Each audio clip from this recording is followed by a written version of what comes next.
Hi everyone, and welcome back to the Inside the Orange podcast. This podcast is designed to help understand the people around us and what drives people and inspires them.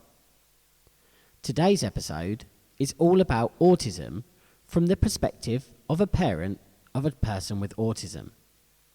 That parent being me.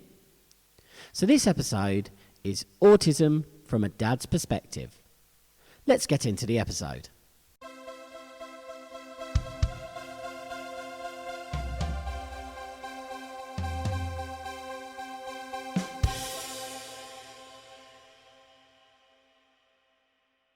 Now, first of all, I want to say a huge thank you to everyone who has listened to the first 3 episodes.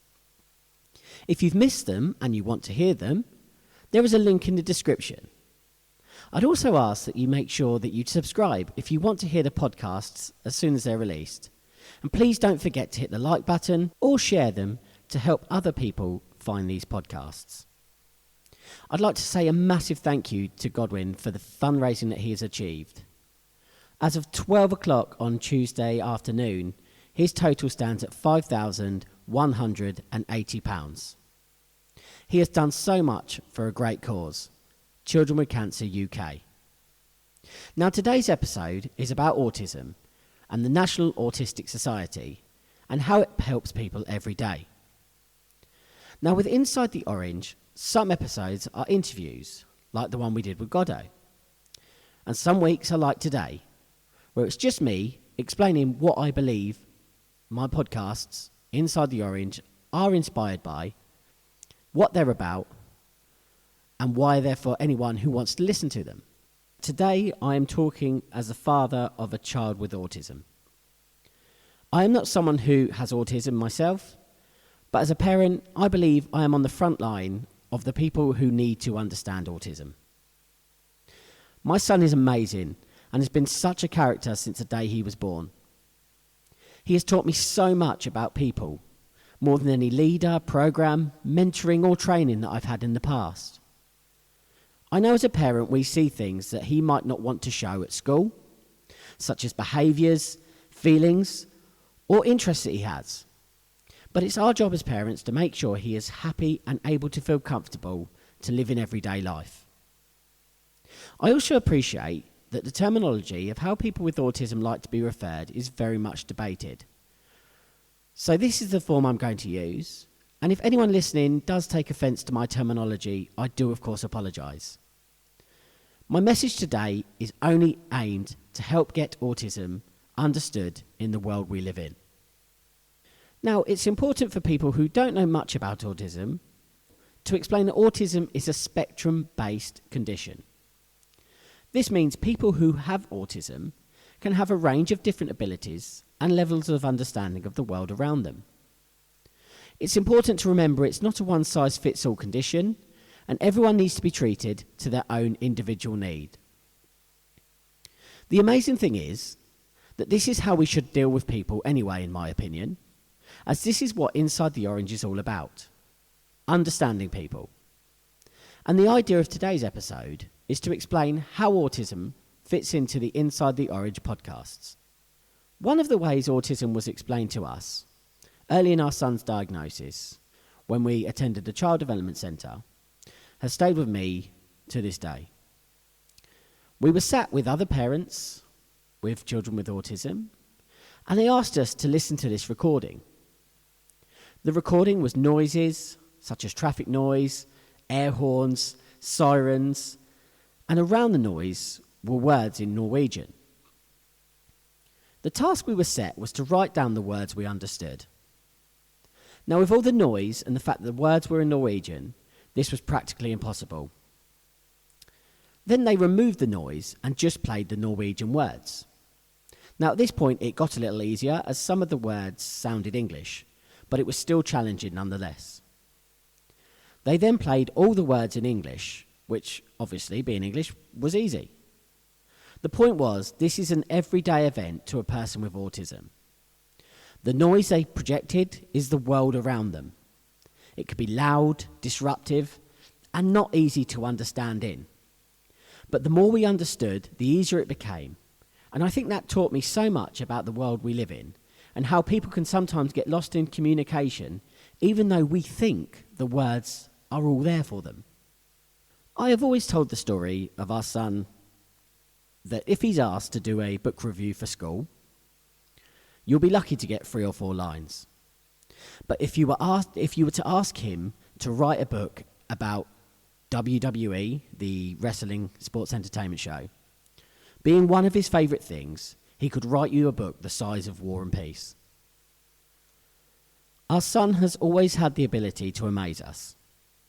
When he was around 2.5, 3 years old, he had a little Fisher-Price laptop where he had to spell words out. He managed to spell apple, zebra, which was quite remarkable for a 2.5-year-old. Then he spelt the word xylophone, as well as the other 24 words connected to the alphabet that it gave him. What was amazing wasn't the fact that he only spelt xylophone, but the fact that if you were watching him and he could see you watching him, the first thing he would do was smile at you, and then he'd purposely get it wrong, and then he'd correct it once he knew you were listening. Even today, his encyclopedic knowledge of the WWE is incredible. He can tell you all the wrestlers that won matches from 35 years ago, and characters' histories from long before he was born. His dedication in learning is something he loves, is incredible. People may argue and say that wouldn't it be better for him to learn something educational rather than something like the WWE? But I think that's missing the point. You see, he didn't like wrestling 2 years ago, but since he found it, his love for it has given him an education into something he's picked up and is passionate about. I ask you to imagine someone coming to work and learning a whole system or process because they believed in the place they worked for. The point is, these abilities in the working world are transferable, but you have to be able to know what inspires your people, what will gain their hearts and minds, and then they will share these abilities with you and prove to be absolutely amazing employees. Thankfully for us, we've had support from our families, our parents, who have understood what autism has meant in our lives.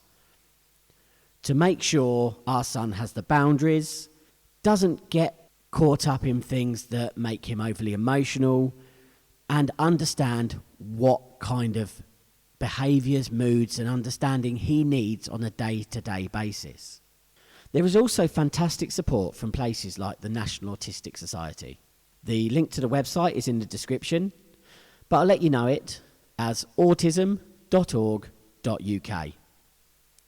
They are a charity that I have kept close to my heart since our son's diagnosis back in 2010. We were incredibly lucky for him to be diagnosed around 2 years old. And due to all the National Autistic Society do, he's had the support from that day. Now, my podcasts are built around the ideas to support the National Autistic Society in any way that I can support them, even if it's just a voice getting out there. I want to make it possible to learn the condition for other people who need it and help people with autism in their lives, including parents like myself, to understand it better and to make the world an easier place for the people around us. Unfortunately, one of the biggest issues people face is what happens to an autistic child when they grow up. There is an element of thought that they will grow out of it. But this isn't true. An autistic child becomes an autistic adult.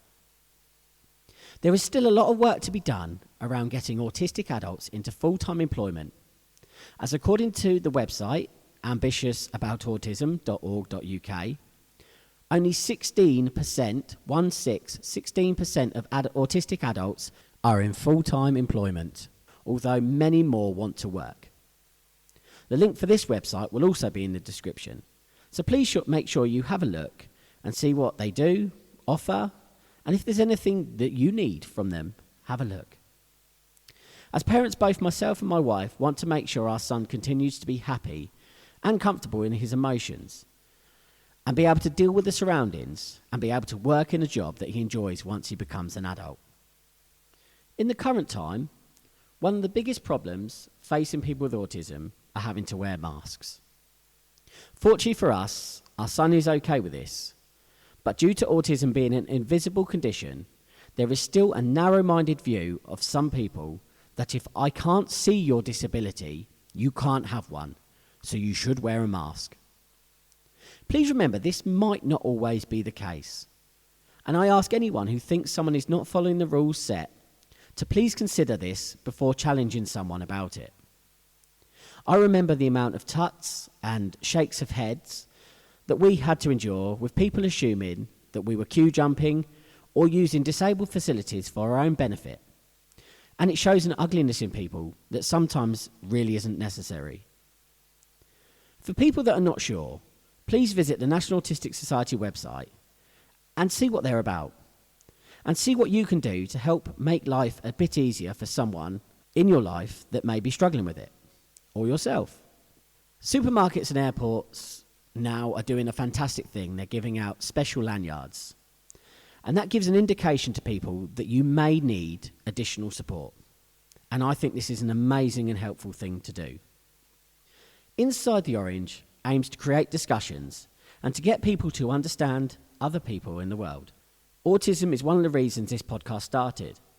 So I thank you for listening. If anyone wants to reach out who has autism, or like me is a parent or has a family member of someone with autism, then please do. I would always love to hear from you. This podcast today has been a small glimpse into the world of what matters to me. This podcast is about understanding people better. And what better way to start than for you to understand what matters to me and why I started this podcast. Remember, this is my story, but I'd love to hear yours. So please get in touch via Twitter. It's at OrangeWhats, Orange WHATS. On Instagram, it's Inside the Orange, one word. On Facebook, there is an Inside the Orange podcast page. And you can email at insidethisorange@gmail.com, where you can ask me questions, you can ask for information, or even if you want to be a guest on the show. I'm always happy to talk to people about what they care about and how we can understand people better in the world. On next week's show, I can exclusively reveal we will be speaking to Milton Keynes McDonald's franchise owner, Ken Tompkins. We'll talk about his work, football, his positivity and optimism, and his belief in making the world a better place. Until then, from me, thanks for listening. And as always, goodbye and take care.